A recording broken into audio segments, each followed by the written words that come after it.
आरक्षण बचाव यात्रेचा दौरा हा सकाळी पुसदवरून पोहरादेवीकडे निघाला। त्यावेळेस वरुड येथील नागरिकांनी बाळासाहेब आंबेडकरांचे स्वागत करण्यासाठी रोडवर उभे होते। रोडवरील समाज बांधवांचे स्वागत घेऊन पोहरादेवी येथे निघाले। तेथील देवीचे दर्शन घेऊन सर्व बंजारा समाज बांधवांना भेटून डिग्रससाठी रवाना झाले। डिग्रस येथील छत्रपती शिवाजी महाराज चौक येथे समता सैनिक दल डिग्रस यांनी मानवंदना दिली।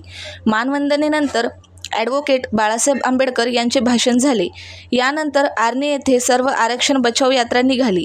आर्णी येथील डॉक्टर बाबासाहेब आंबेडकरांच्या पुतळ्याजवळ सर्व SC ST OBC बांधवांना संबोधित करून यवतमाळकडे रवाना झाले। हा फक्त 169 कुटुंब आहेत की ज्यांनी अनेक वर्ष 40 वर्षापासून जास्ती महाराष्ट्राची सत्ता ही आपल्या हातामध्ये आहे। यवतमाळ येथील टिंबर भवन येथे हा कार्यक्रम आयोजित केला होता। त्यावेळेस ते म्हणाले, आमच्या बरोबर लोकसभेमध्ये होते। नरसिंहरावचं सरकार होतं, पाडण्यावरती आम्ही आणलं होतं। नरसिंहरावने ह्या सुबसोडीला हाताशी धरलं, त्याच्या अकाउंटमध्ये पैसे टाकले, त्यांनी मतदान सरकारच्या बाजूने केलं। एक महाभारत सुप्रीम कोर्टात गेलं, कोर्टाने SIT बसवली, पैसे मतदान याचं जोडला, पण कोर्ट काय म्हणाला, आम्ही काहीच करू शकत नाही।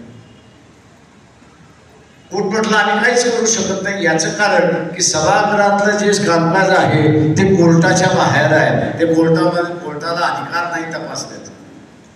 आणि म्हणून आम्हाला उघड्या डोळ्यांनी दिसत असलं तरी आम्हाला आंधळं व्हावं लागतंय आणि ती फेटाळली।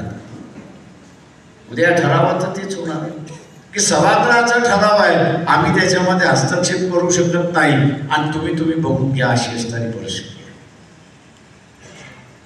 आणि म्हणून आरक्षण वाचलं पाहिजे यासाठी OBCकडे आम्ही असणारे टार्गेट दिलेलं आहे। आतापर्यंत किती OBCचे असणारे आमदार झाले आपण बघितलं का? किंवा या आत्ताचे जे सभागृह डिझॉल्व्ह होईल त्याच्यामध्ये किती OBCचे आमदार आहेत? कोणाकडे आकडेवारी आहे